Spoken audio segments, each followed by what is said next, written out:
The Life Divine by Aurobindo.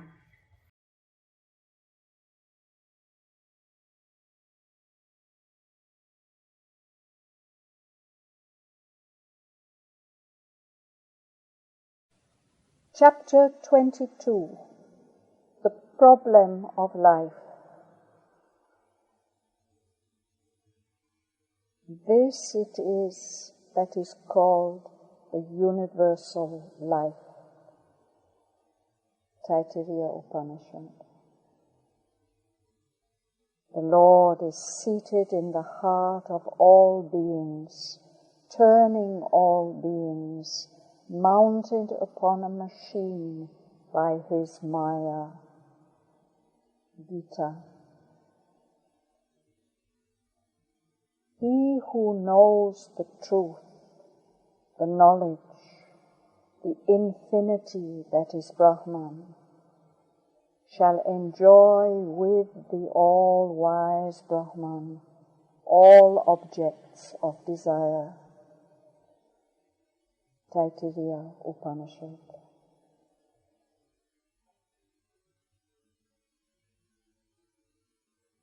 Life is, we have seen, the putting forth under certain cosmic circumstances of a conscious force which is in its own nature infinite, absolute, untrammeled, inalienably possessed of its own unity and bliss. The conscious force of Satchidananda.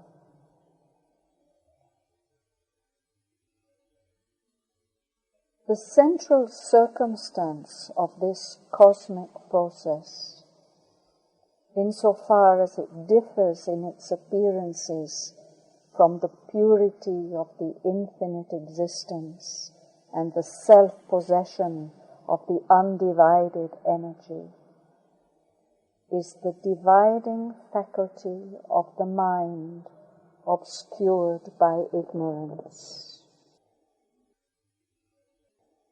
There results from this divided action of an undivided force the apparition of dualities, oppositions, seeming denials of the nature of Satchidananda, which exist as an abiding reality for the mind, but only as a phenomenon misrepresenting a manifold reality for the divine cosmic consciousness, concealed behind the veil of mind.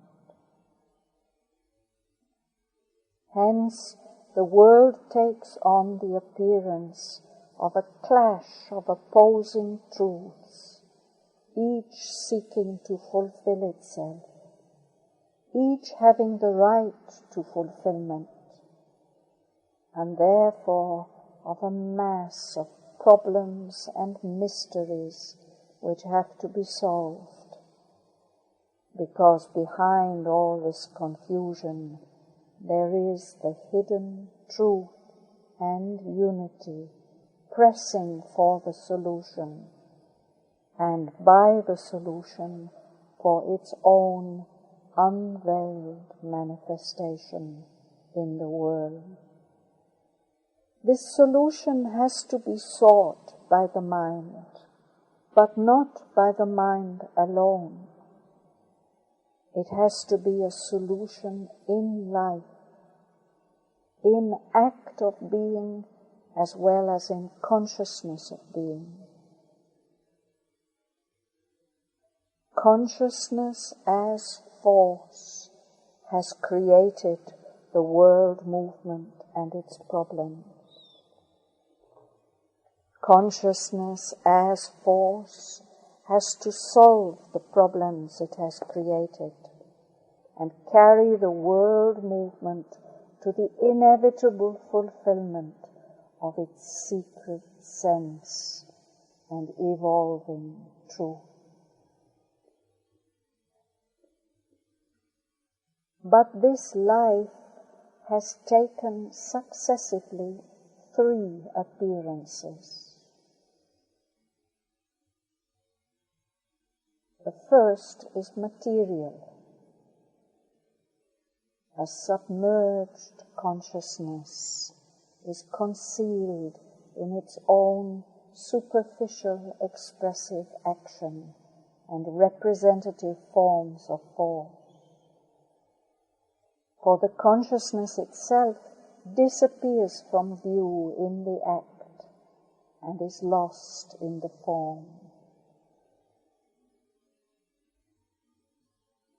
The second is vital. An emerging consciousness is half apparent as power of life and process of the growth, activity, and decay of form. It is half delivered out of its original imprisonment. It has become vibrant in power as vital craving and satisfaction or repulsion. But at first not at all, and then only imperfectly vibrant in light, as knowledge of its own self-existence and its environment.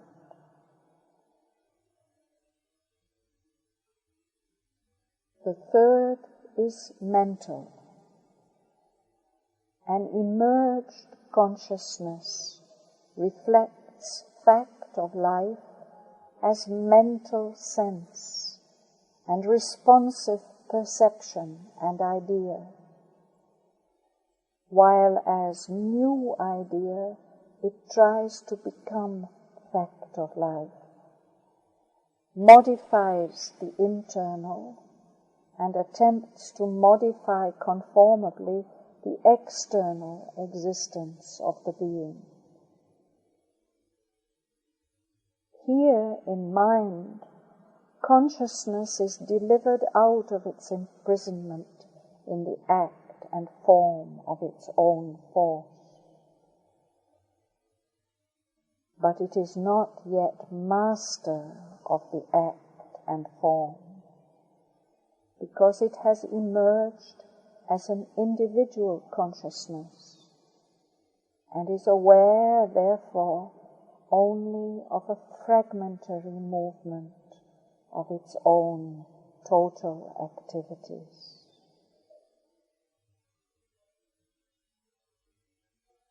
The whole crux and difficulty of human life lies here.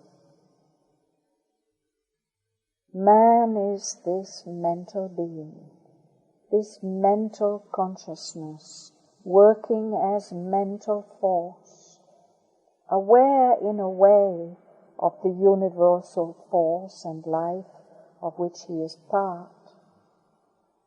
But because he has not knowledge of its universality, or even of the totality of his own being, unable to deal either with life in general or with his own life in a really effective and victorious movement of mastery.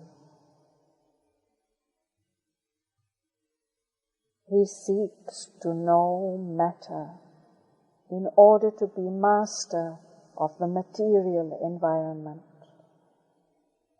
to know life in order to be master of the vital existence, to know mind in order to be master of the great obscure movement of mentality, in which he is not only a jet of light of self-consciousness like the animal, but also more and more a flame of growing knowledge. Thus he seeks to know himself in order to be master of himself, to know the world in order to be master of the world, This is the urge of existence in him, the necessity of the consciousness he is, the impulsion of the force that is his life, the secret will of Satchidananda appearing as the individual in a world in which he expresses and yet seems to deny himself.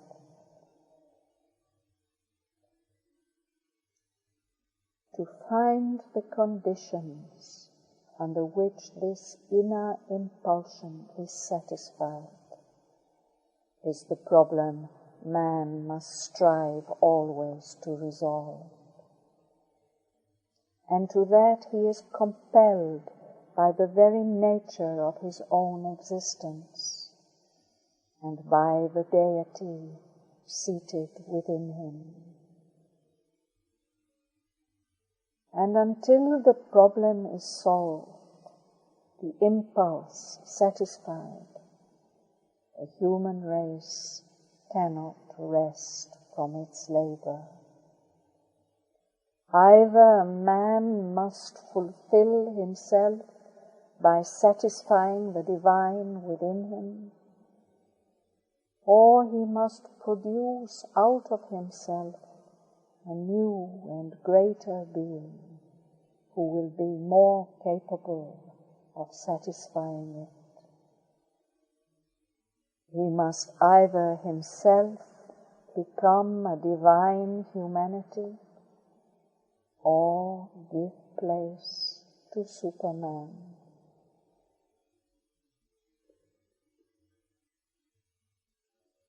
This results from the very logic of things, because the mental consciousness of man, not being the completely illumined consciousness, entirely emerged out of the obscuration of matter, but only a progressive turn in the great emergence.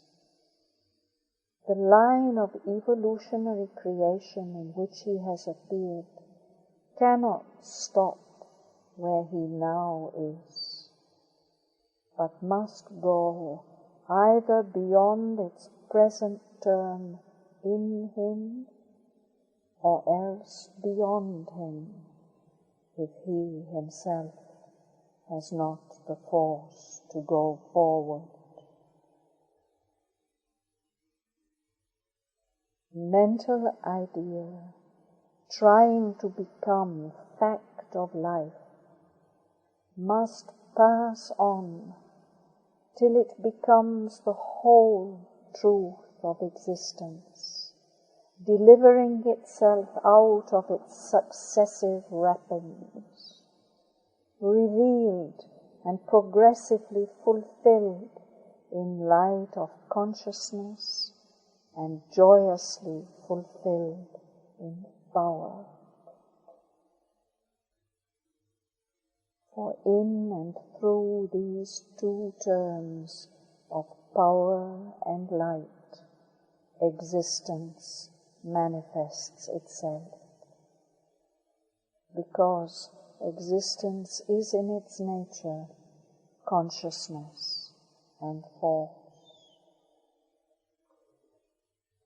But the third term, in which these its two constituents meet, become one and are ultimately fulfilled, is satisfied delight of self-existence.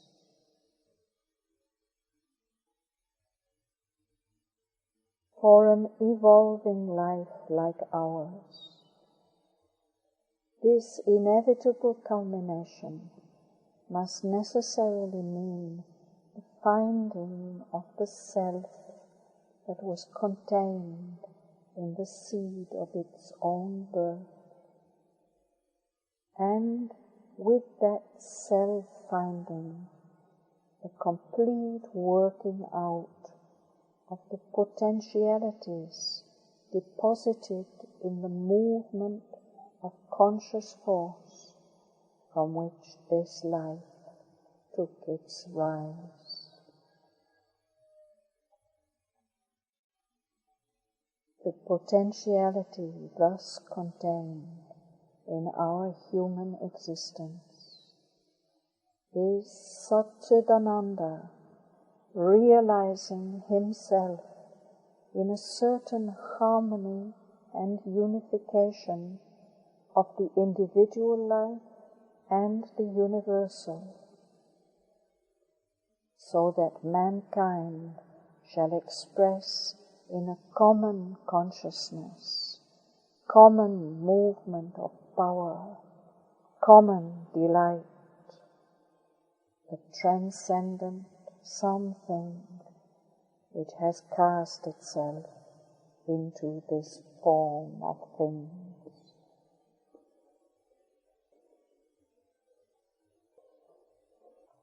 All life depends for its nature on the fundamental poise of its own constituting consciousness. For as the consciousness is, so will the force be.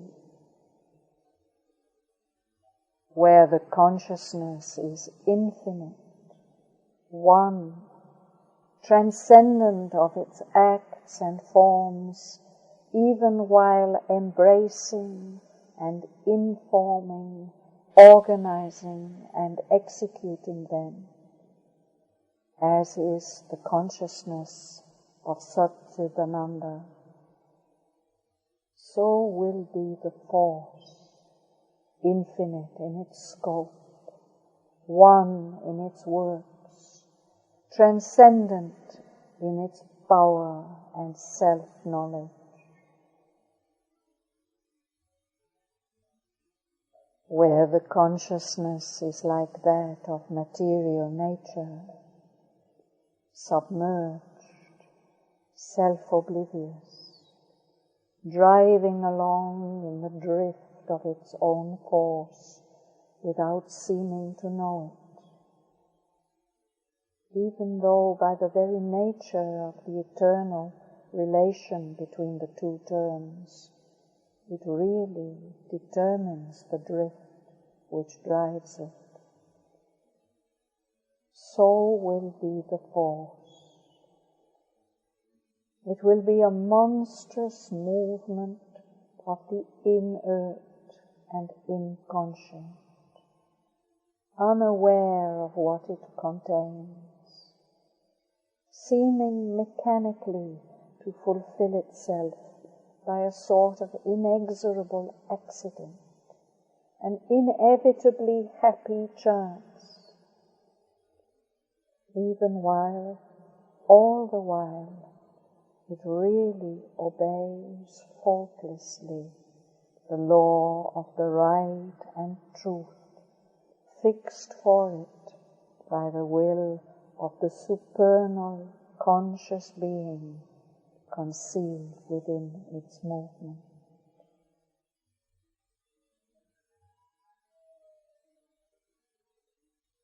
Where the consciousness is divided in itself, as in mind, limiting itself in various centers, setting each to fulfill itself without knowledge of what is in other centers and of its relation to others,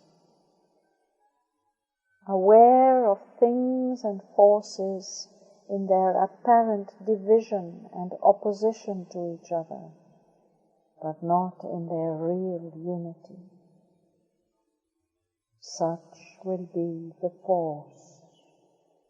It will be a life like that we are and see around us. It will be a clash and intertwining of individual lives, seeking each its own fulfillment without knowing its relation to others.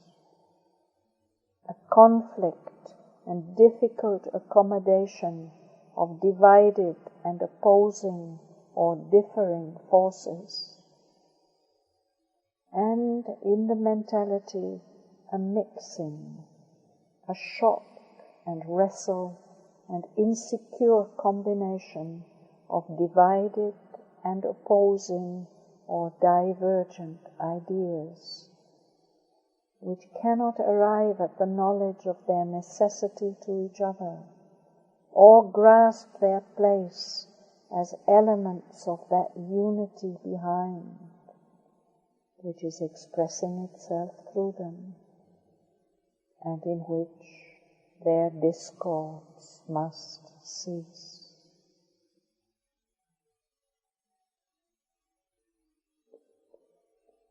But where the consciousness is in possession of both the diversity and the unity, and the latter contains and governs the former,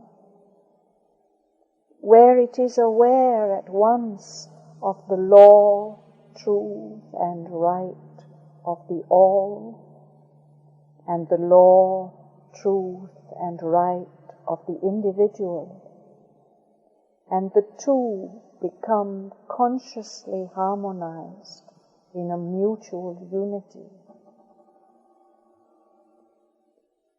where the whole nature of the consciousness is the one knowing itself as the many, and the many knowing themselves as the one. There the force also will be of the same nature. It will be a life that consciously obeys the law of unity, and yet fulfills each thing in the diversity according to its proper rule and function. It will be a life in which all the individuals live at once in themselves and in each other as one conscious being in many souls, one power of consciousness in many minds, one joy of force working in many lives, one reality of delight fulfilling itself in many hearts and bodies.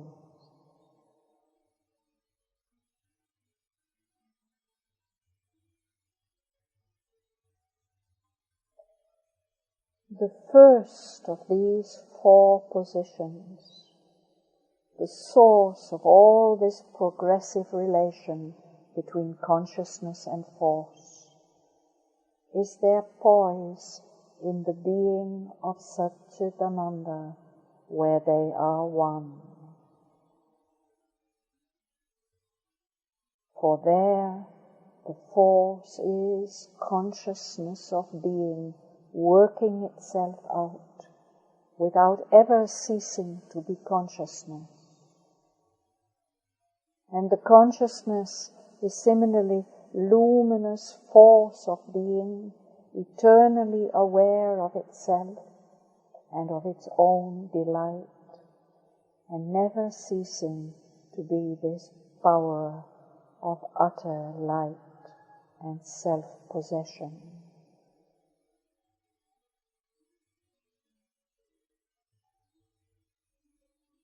The second relation is that of material nature.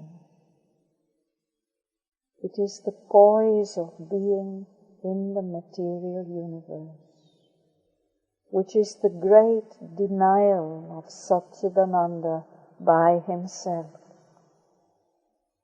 For here there is the utter apparent separation of force from consciousness, the specious miracle of the all-governing and infallible inconscient,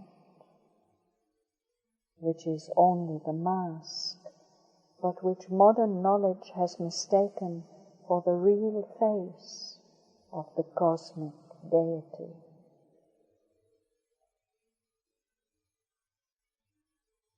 The third relation is the poise of being in mind.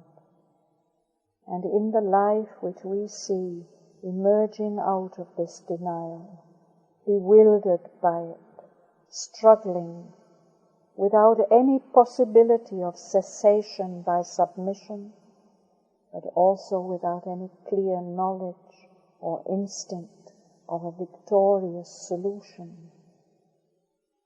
against the 1,001 problems involved in this perplexing apparition of man, the half-potent, conscient being, out of the omnipotent inconscience of the material universe.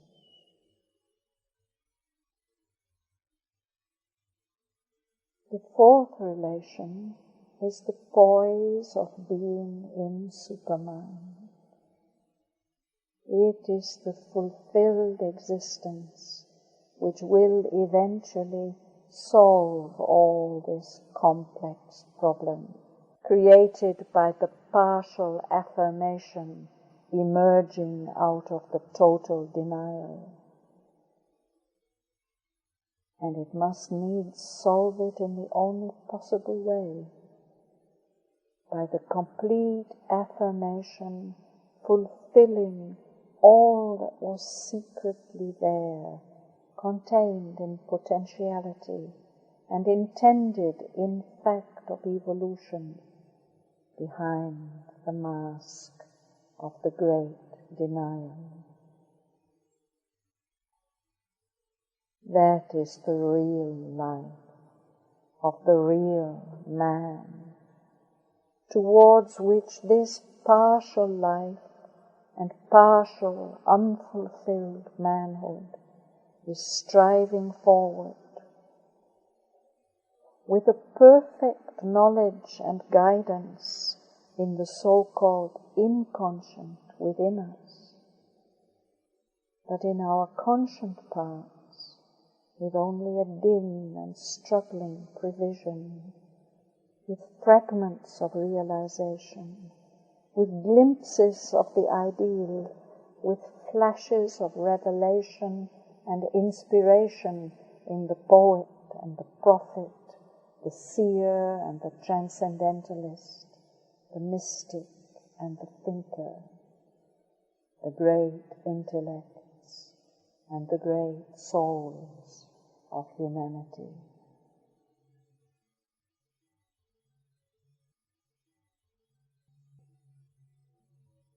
From the data we have now before us, we can see that the difficulties which arise from the imperfect poise of consciousness in force in man in his present status of mind and life are principally three. First, he is aware only of a small part of his own being. His surface mentality, his surface life, his surface physical being is all that he knows. And he does not know even all of that. Below is the occult surge of his subconscious and his subliminal mind, his subconscious and his subliminal life impulses, his subconscious corporeality, all that large part of himself which he does not know and cannot govern, but which rather knows and governs him. For existence and consciousness and force being one, we can only have some real power over so much of our existence as we are identified with by self-awareness.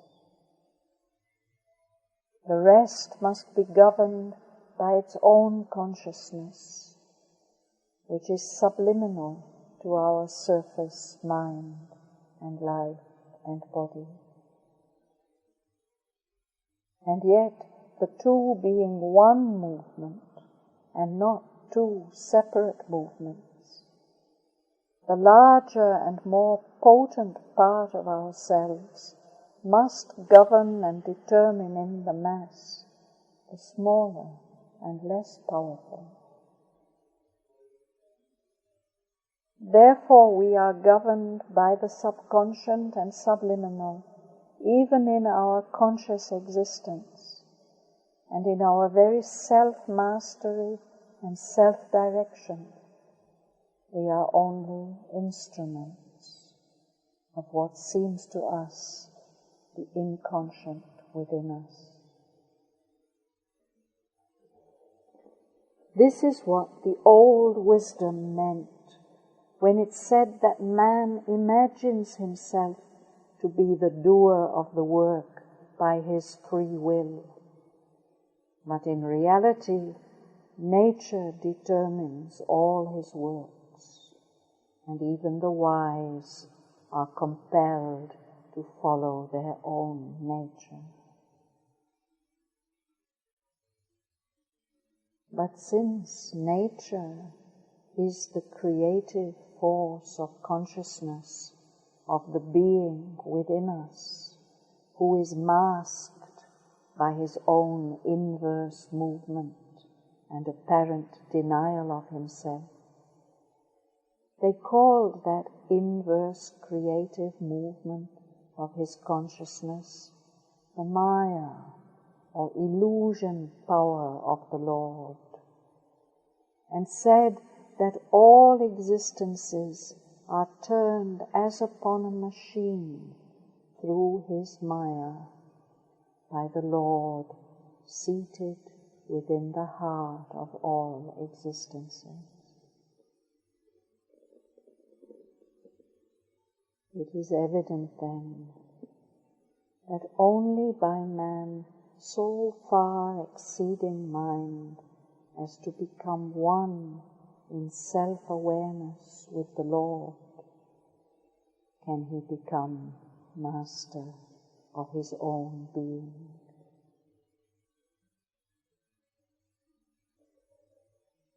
And since this is not possible in the inconscious or in the subconscious itself, since profit cannot come by plunging down into our depths back towards the inconscient, it can only be by going inward, where the Lord is seated, and by ascending into that which is still superconscious to us, into the supermind, that this unity can be wholly established.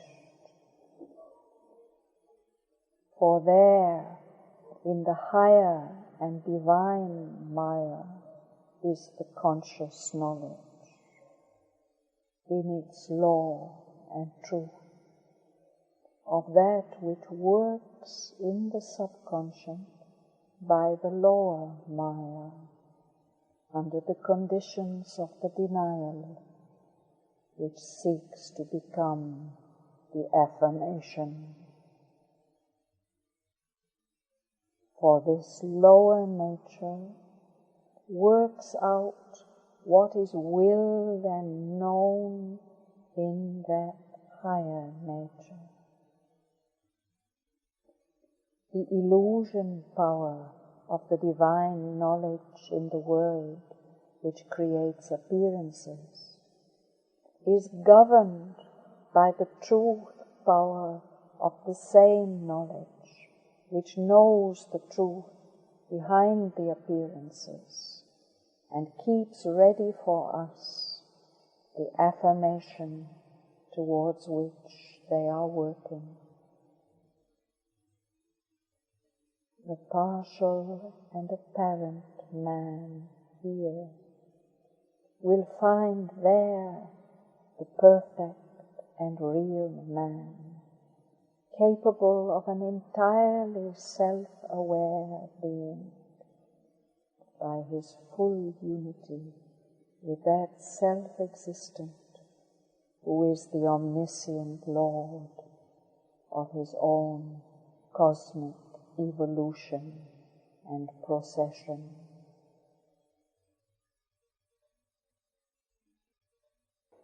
The second difficulty is that man is separated in his mind, his life, his body from the universal. And therefore, even as he does not know himself, is equally and even more incapable of knowing his fellow creatures. He forms by inferences, theories, observations, and a certain imperfect capacity of sympathy, a rough mental construction about them.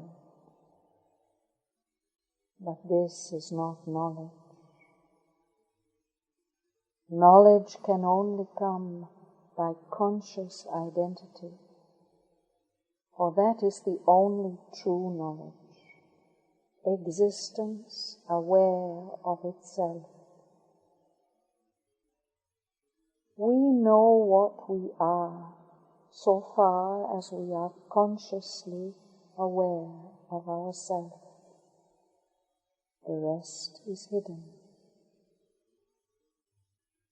So also we can come really to know that with which we become one in our consciousness, but only so far as we can become one with it. If the means of knowledge are indirect and imperfect, the knowledge attained will also be indirect and imperfect. It will enable us to work out with a certain precarious clumsiness, but still perfectly enough from our mental standpoint, certain limited practical aims, necessities, conveniences, a certain imperfect and insecure harmony of our relations with that which we know. But only by a conscious unity with it can we arrive at a perfect relation. Therefore, we must arrive at a conscious unity with our fellow beings, and not merely at the sympathy created by love, or the understanding created by mental knowledge, which will always be the knowledge of their superficial existence, and therefore imperfect in itself, and subject to denial and frustration by the uprush of the unknown and unmastered from the subconscious or the subliminal in them and us.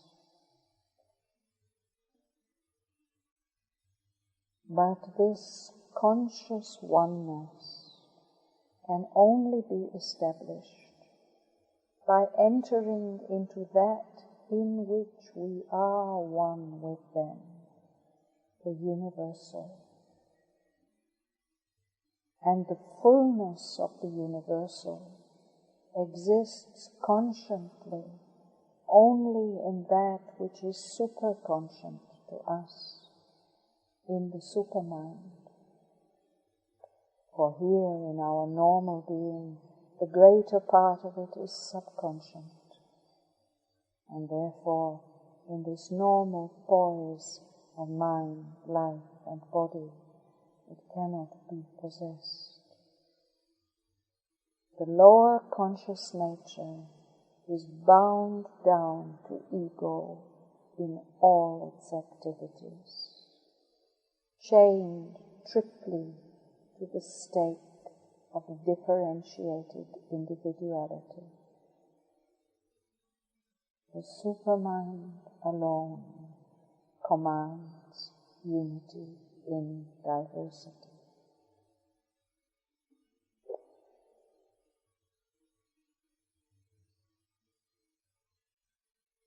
The third difficulty is the division between force and consciousness in the evolutionary existence.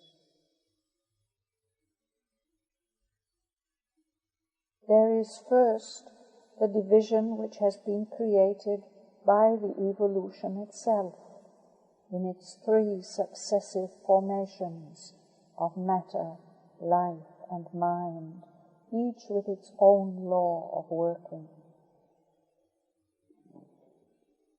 The life is at war with the body.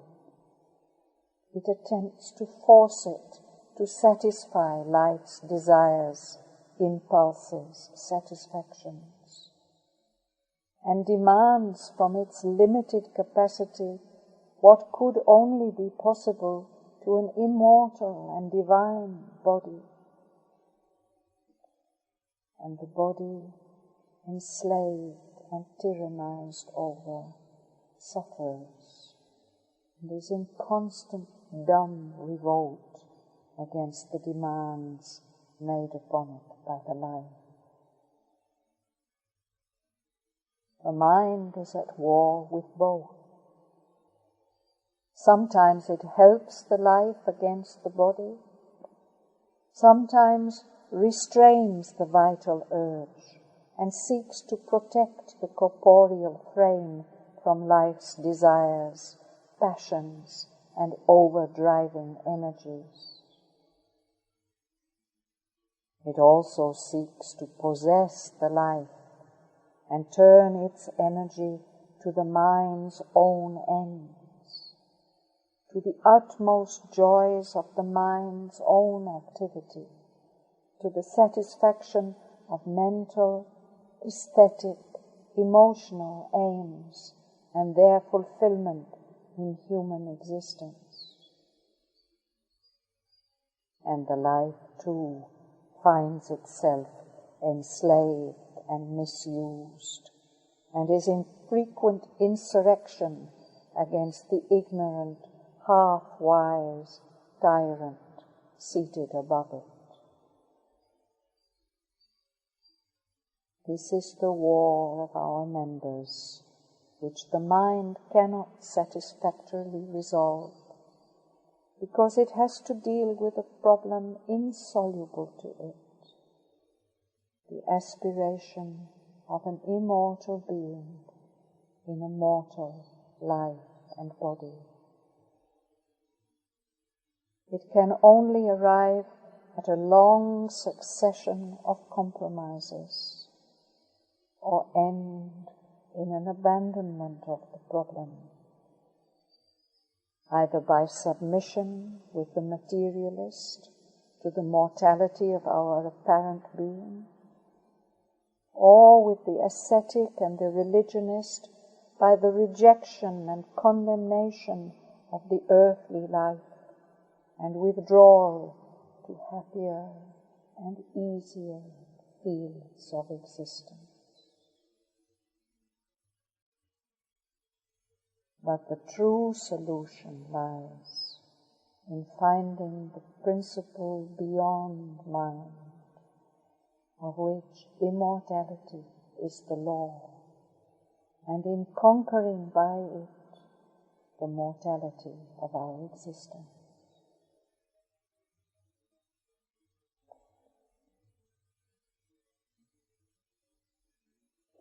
But there is also that fundamental division within, between force of nature and the conscious being, which is the original cause of this incapacity.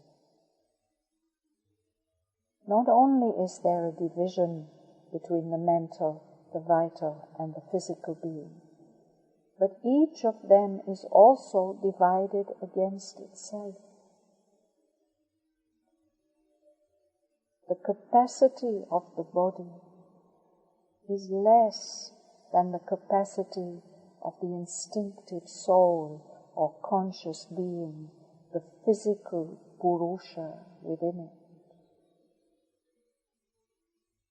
The capacity of the vital force less than the capacity of the impulsive soul, the vital conscious being or Purusha within it. The capacity of the mental energy less than the capacity of the intellectual and emotional soul, the mental Purusha within it. For the soul is the inner consciousness which aspires to its own complete self-realization, and therefore always exceeds the individual formation of the moment. And the force which has taken its poise in the formation is always pushed by its soul to that which is abnormal to the poise, transcendent of it. Thus, constantly pushed, it has much trouble in answering, more in evolving from the present to a greater capacity. In trying to fulfill the demands of this triple soul, it is distracted and driven to set instinct against instinct, impulse against impulse, emotion against emotion, idea against idea, satisfying this, denying that, then repenting and returning on what it has done, adjusting, compensating, readjusting ad infinitum, but not arriving at any principle of unity. And in the mind again, the conscious power that should harmonize and unite is not only limited in its knowledge and in its will, but the knowledge and the will are disparate and often at discord. The principle of unity is above in the supermind, for there alone is the conscious unity of all diversities. There alone will and knowledge are equal and in perfect harmony. There alone consciousness and force arrive at their divine equation.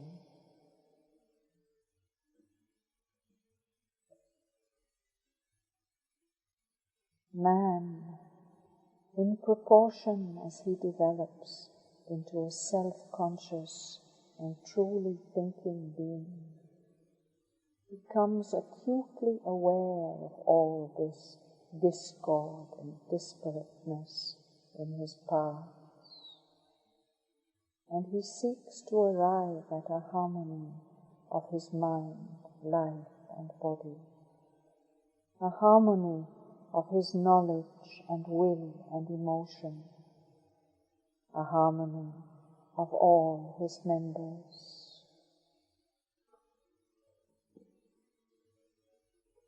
Sometimes this desire stops short at the attainment of a workable compromise which will bring with it a relative peace.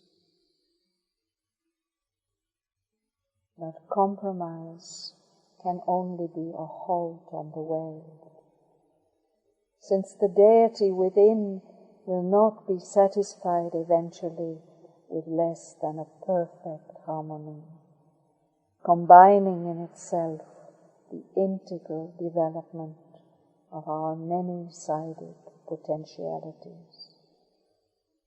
Less than this would be an evasion of the problem not its solution, or else only a temporary solution, provided as a resting place for the soul in its continual self-enlargement and ascension.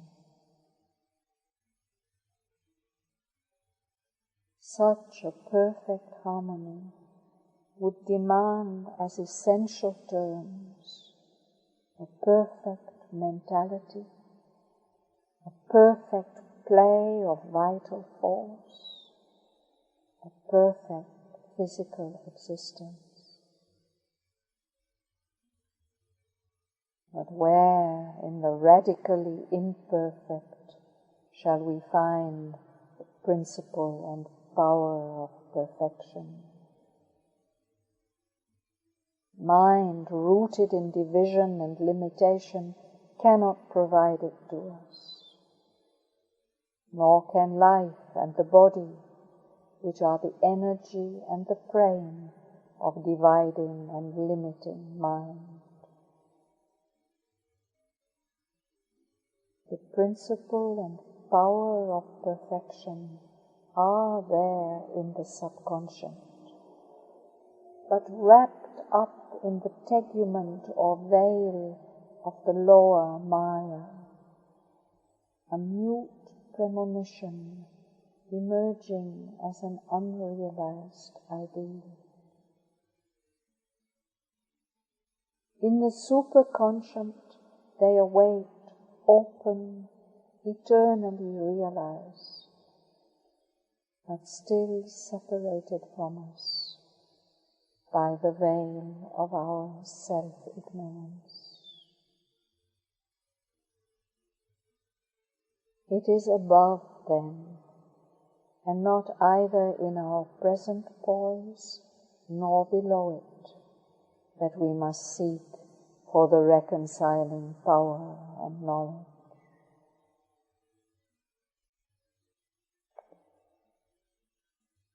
Equally, man, as he develops, becomes acutely aware of the discord and ignorance that governs his relations with the world, acutely intolerant of it, more and more set upon finding a principle of harmony, peace, joy, and unity. This too can only come to him from above. For only by developing a mind which shall have knowledge of the mind of others as of itself, free from our mutual ignorance and misunderstanding,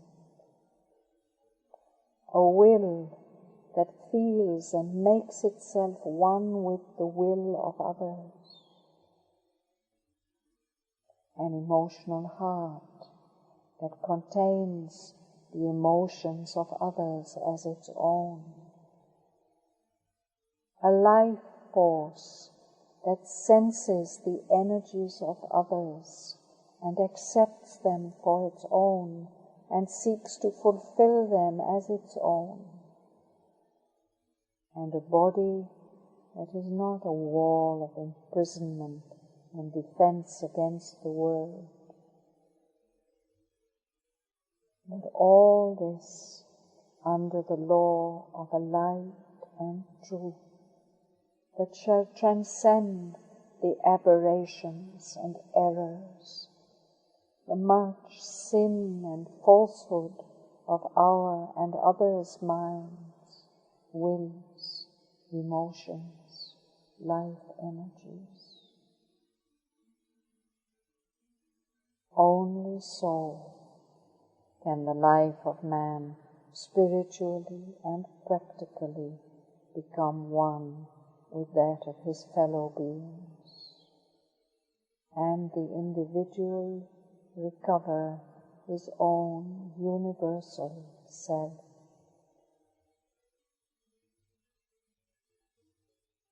The subconscious has this life of the all, and the superconscious has it. but under conditions which necessitate our motion upwards. For not towards the Godhead, concealed in the inconscient ocean where darkness is wrapped within darkness, but towards the Godhead seated in the sea of eternal light, in the highest ether of our being, is the original impetus which has carried upward the evolving soul to the type of our humanity.